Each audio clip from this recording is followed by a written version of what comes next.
నమస్తే, welcome to BRK. నేను మిరిషి. మన తెలుగు నెలలలో చాలా పవిత్రమైనటివి కొన్ని నెలలు ఉంటాయి. అందులో భాగంగా శ్రావణ మాసం. శ్రావణ మాసం అంటే ఆడవారికే కాదు, ఎంతో మందికి పూజలు, వ్రతాలు, హోమాలు ఇలా ఎన్నో జరుపుకుంటారు. అంటే శుభ సూచికానికి శ్రావణ మాసంలో ఉండేది చాలా ప్రత్యేకత ఉంటది. అందులో వరలక్ష్మి వ్రతం అని, రాఖీ పౌర్ణమని, ఇంకా ఇలా చెప్పుకుంటూ పోతే ఎన్నో ఉంటాయి.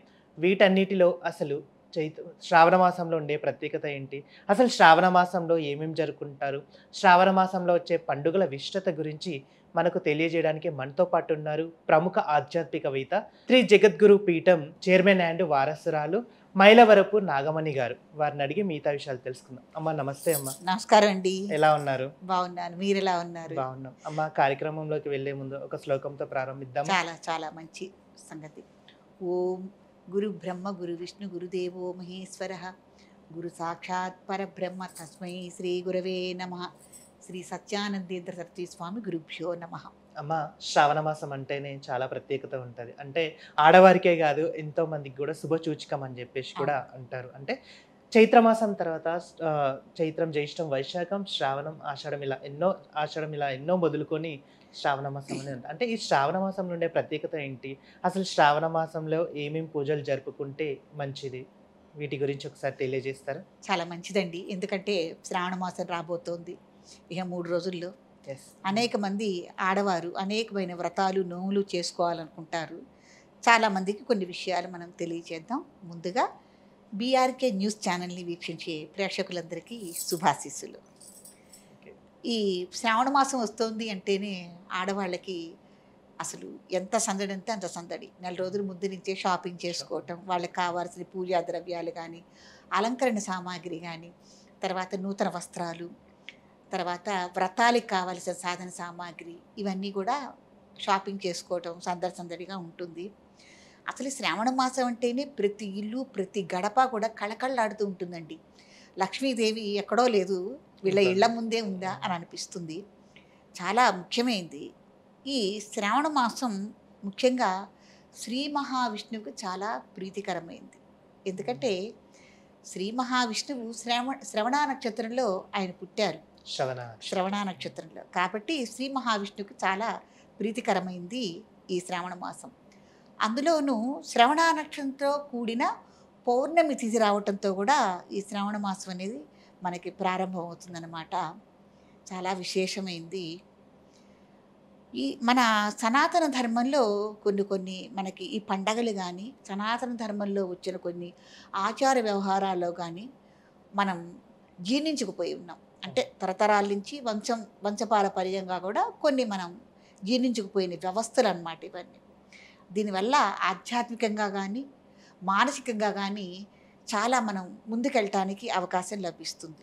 దాంట్లో భాగంగా ఎవరైతే కొత్తగా వివాహమై ఉన్నారో ఆడవారు, వాళ్ళ వివాహం అయిన తర్వాత శ్రావణ మాసంలో ఎప్పుడు మొదటి శ్రావణ మాసం వస్తుందో ఆ శ్రావణ మాసంలో మంగళగౌరీ వ్రతం చేసుకోవటం అనేది చాలా విశేషమైంది. వరలక్ష్మి వ్రతం, మంగళగౌరీ వ్రతం, మంగళవారం చేసుకునేది అనమాట.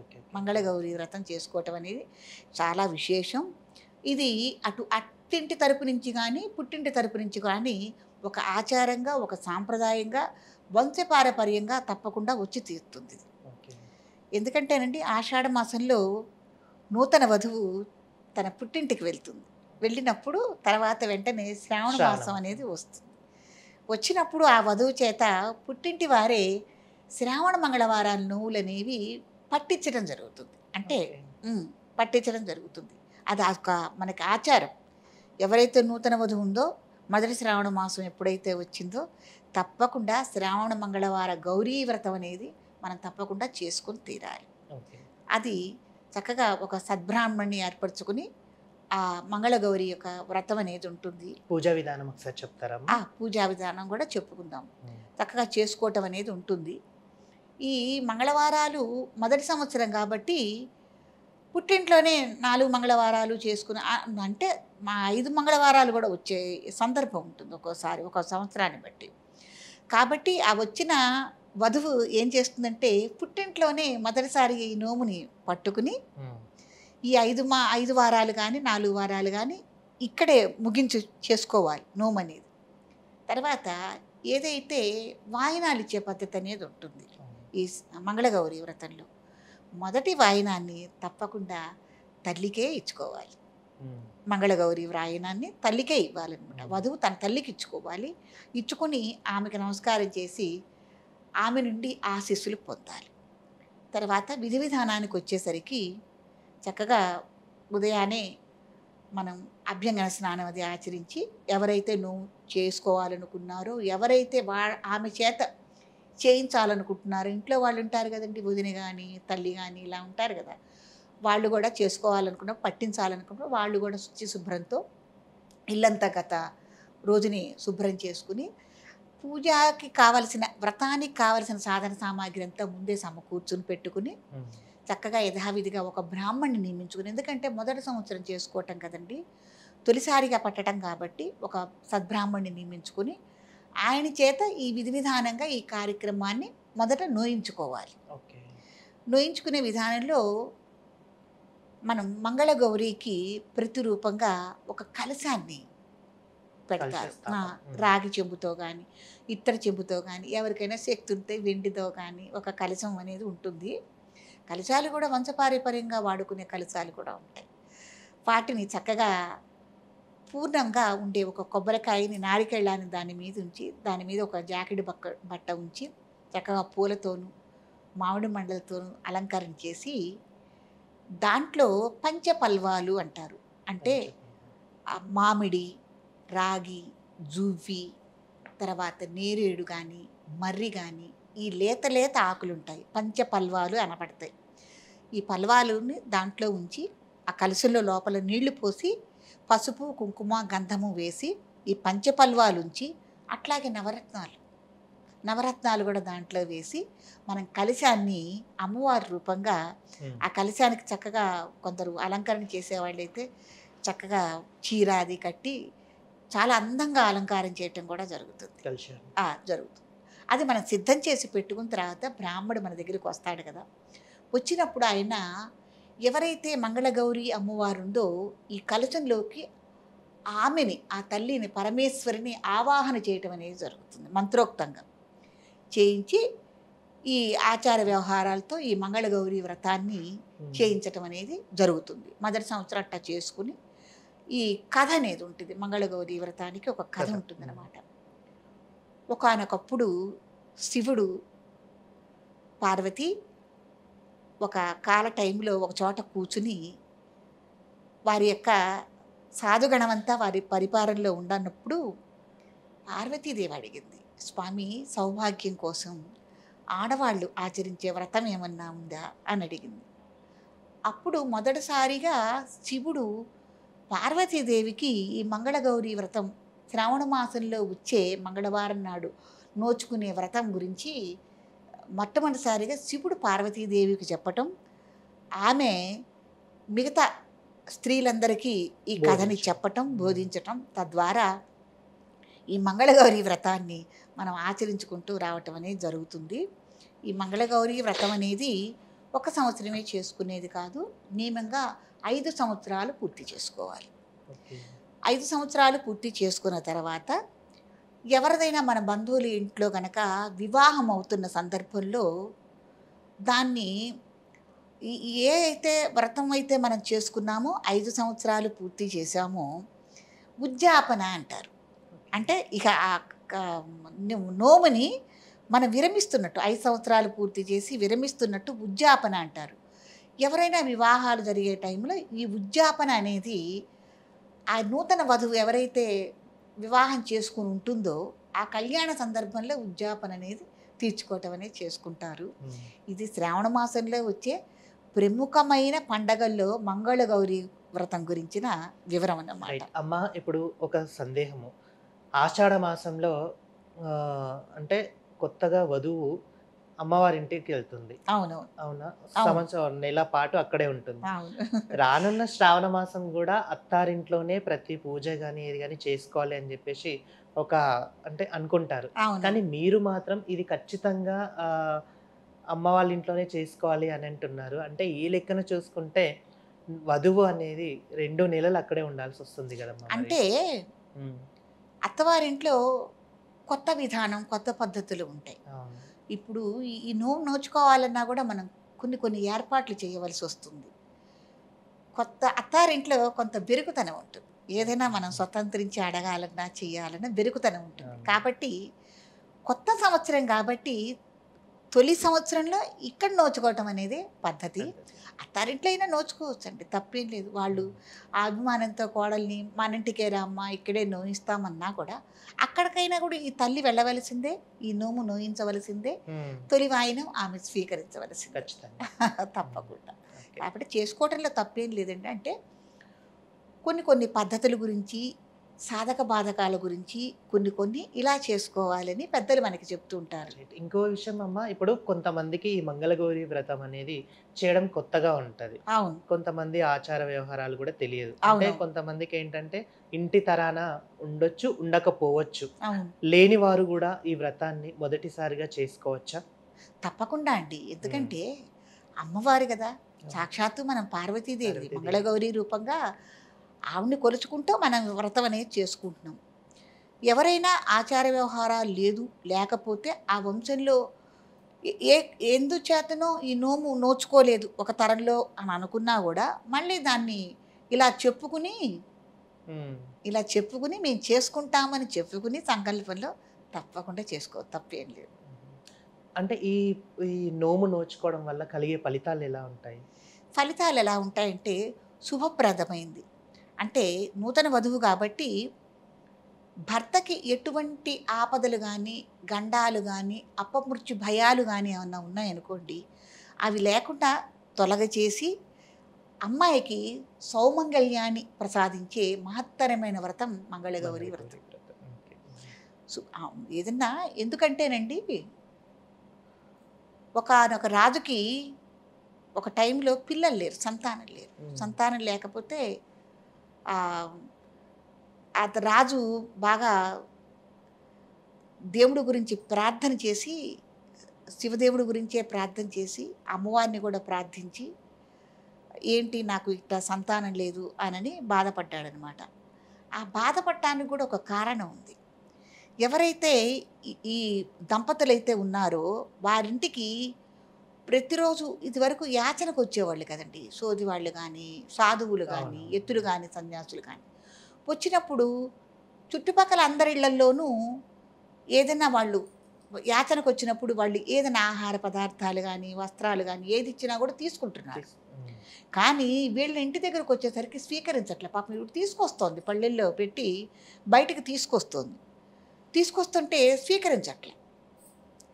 స్వీకరించకపోతే ఈ ఇల్లాలకి చాలా బాధ అనిపించింది అనమాట. బాధ అనిపించి, ఏంటి స్వామి మరి అందరి దగ్గర తీసుకుంటున్నారు, నా దగ్గరకు వచ్చేదానికి మీరు ఎందుకు తృణీకరిస్తున్నారు, నా దగ్గర భిక్ష మీరు ఎందుకు స్వీకరించట్లేదు అని ఆమె కన్నీళ్ల పర్యంతమై అడిగినప్పుడు నీకు సంతానం లేదు,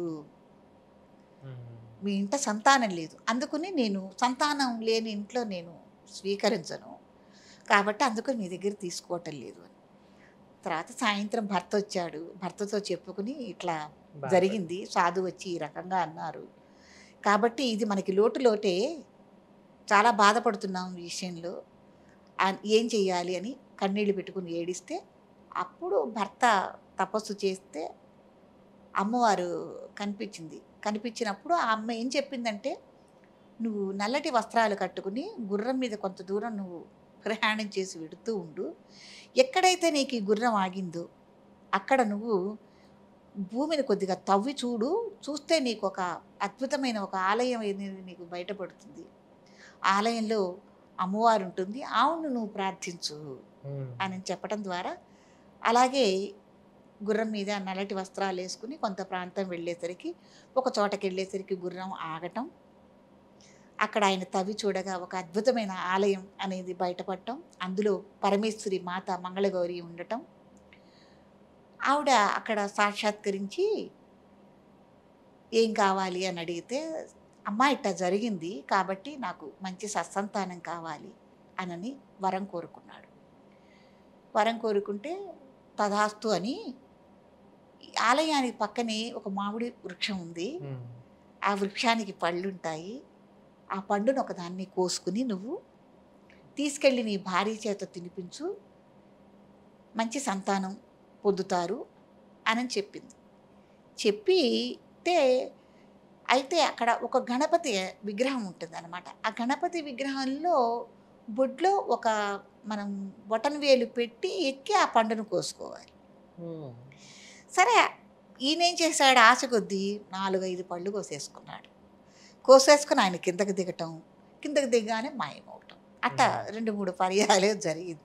అత్యాస యెస్. హ్మ్. జరిగితే అప్పుడు అమ్మవారికి కోపం వచ్చి, నేను కోసుకోమంది ఒక పండే, నువ్వు ఇట్లా చేస్తున్నావు అని చెప్పి ఆవిడ శపించబోయింది. శపించబోతూ ఏం చెప్పిందంటే, నీకు పరిపూర్ణమైన ఆయుర్దాయం కలిగి ఒక మంచి కుమార్తె కావాలా, సద్గుణాలు కలిగిన ఒక కుమార్తె కావాలా, అల్పాయుషుడు, పరిపూర్ణమైన ఆ ప్రజ్ఞాశాలి, చాలా బుద్ధిమంతుడైన నీకు కొడుకు కావాలా అని అడిగింది. హ్మ్. అడిగినప్పుడు స్వామి, ఆడపిల్లకైనా ఆయుర్దాయం లేకపోయినా నాకు కొడుకైతేనే మంచిది, కొడుకు లేకపోతే మనకి గతి లేదు అని అంటారు కదా అని చెప్పి కొడుకు కావాలని వరం కోరుకున్నాడు. ఆ పండు తీసుకొచ్చి భార్య చేత తినిపించాడు. తినిపించినప్పుడు ఈయనకి 15, 16 ఏళ్ల వయసు వస్తుంది. హ్మ్. 16 ఏళ్ల వయసుకైనా కూడా అమ్మ చెప్పింది, గండం ఉంటుంది, మహాకాల సర్పం ఒకటి వచ్చి కాటేస్తుంది, గండం ఉంటుందని చెప్పింది. చెప్పినప్పుడు ఈ భార్యాభర్తలు పిల్లాడు పెరిగి పెద్దవాడవుతున్న కొద్దీ ఏడుస్తున్నారు, బాధపడుతున్నారు, కళ్ళ నీళ్ళ పర్యంతమై. ఎట్నుంచి ఏ ఆపద వస్తుందో, కొడుకు ఎప్పుడు అపమృత్యు భయానికి లోనవుతాడో అన్న భయంతో వాళ్ళు ఉన్నారు. ఉన్నప్పుడు ఆయన ఏం చేశాడంటే, నువ్వు కాశీ ప్రయాణమై వెళ్ళిపో, కాశీ విశ్వేశ్వరుని నువ్వు శరణు కోరుకుందు కానీ అనని కాశీ ప్రయాణం చేసి కాశీ యాత్రకు పంపించేశాడు కొడుకుని.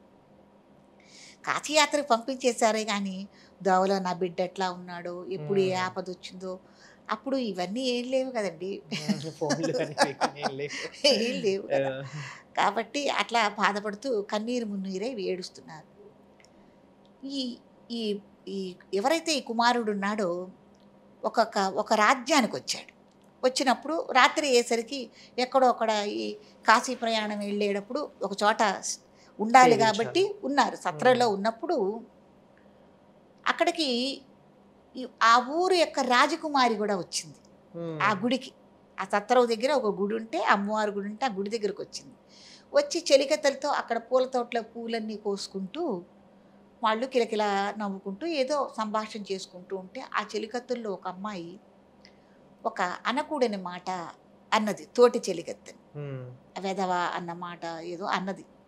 అన్నప్పుడు ఈ రాజకుమారి, అలా నువ్వు అంటాం చాలా తప్పు కదా, అనకూడదు అనని ఆవిడ, చాలా తప్పైన మాట ఇది, మా రాజ్యంలో ఇలాంటివి అశుభ మాటలు మాట్లాడకూడదు, అందరికీ శుభమే తప్ప అందరూ సౌభాగ్యంతో ఉంటమే అని చెప్పి ఒళ్ళో ఉన్న పూలని ఇలా ఆవిడ విసిరేసేసరికి ఏ కొమ్మకి ఆ కొమ్మకి ఈ పూలన్నీ వెళ్ళి చేకూరటం అనేది జరిగింది.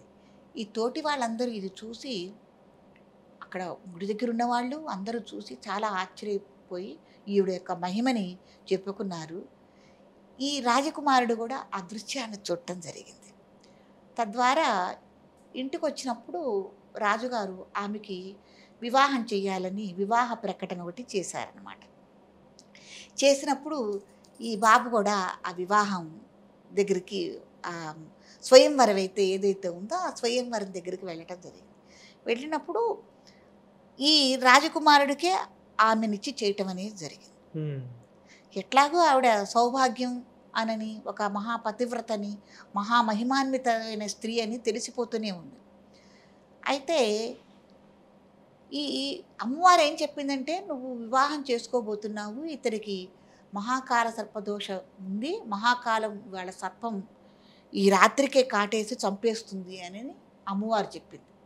చెప్పినప్పుడు నువ్వు ఏం చేయాలమ్మా మరి అని అమ్మవారిని అడిగితే, నువ్వు ఆ మహాకాల సర్పాన్ని బంధించి ఒక కలశంలో దాన్ని పెట్టేసేసి వాసన కట్టు, అంటే ఒక గుడ్డని తీసుకుని మళ్ళీ గుడ్డ క్లాత్తో దాన్ని మూతి కట్టడం అన్నమాట.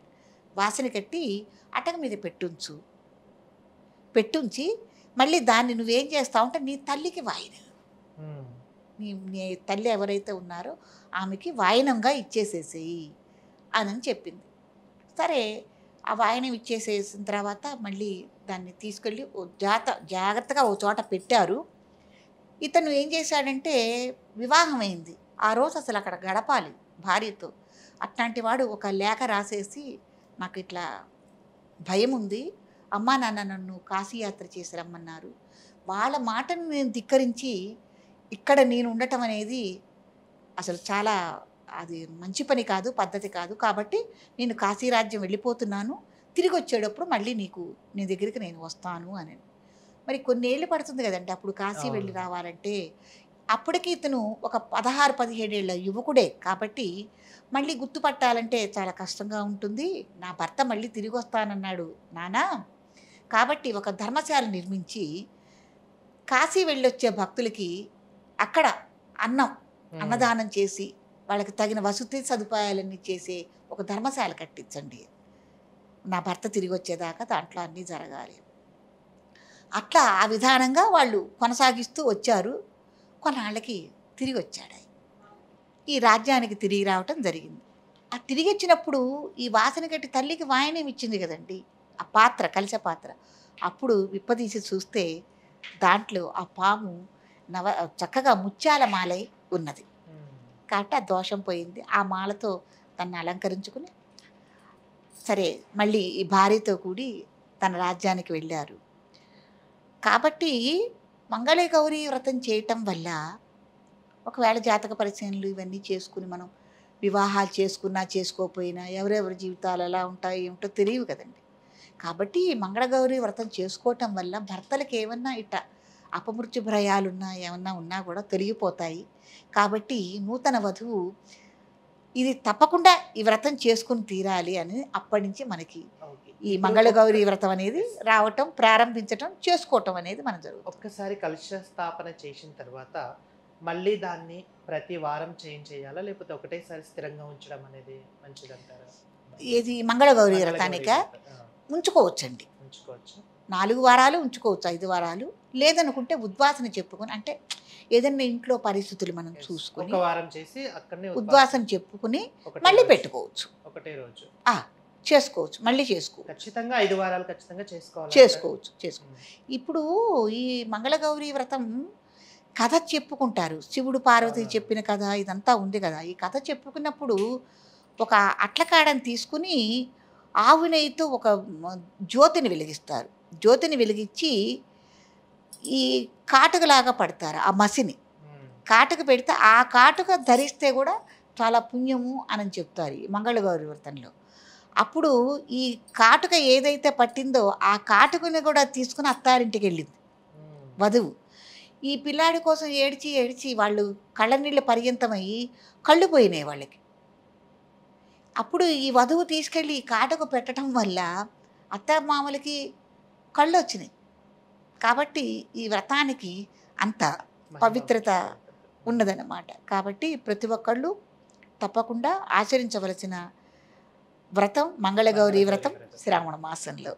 థ్యాంక్ యూ సో మచ్ అమ్మ. శ్రావణ మాసంలో వచ్చే పండుగల గురించి చాలా చక్కగా వివరించారు. సో మీరు కూడా చూశారు కదా, శ్రావణ మాసంలో మంగళగౌరి వ్రతాన్ని చేసుకోవడం వల్ల కలిగే ఫలితాలు ఎలా ఉంటాయో కూడా అమ్మగారు చాలా చక్కగా వివరించారు. మీరు కూడా ఈ వ్రతాన్ని చేసుకుంటారని ఆశిస్తున్నాను. మరిన్ని అప్డేట్స్ కోసం మా ఛానల్ని సబ్స్క్రైబ్ చేసుకోండి. Thank you so much.